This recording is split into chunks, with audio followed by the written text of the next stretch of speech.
তো আজ ছিল বাবার জন্মদিন, বাবা মানে আমার শ্বশুরমশাইয়ের জন্মদিন। তো সকাল থেকে আমি রান্না-বান্না পুরো কমপ্লিট করে নিয়েছিলাম।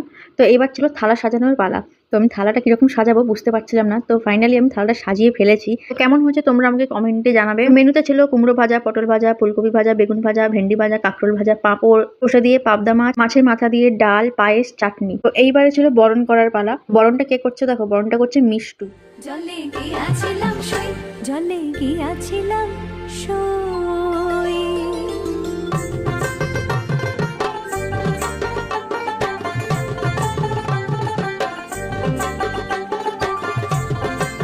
মিষ্টু এখানে ওর দাদাকে খাইয়ে দিচ্ছে।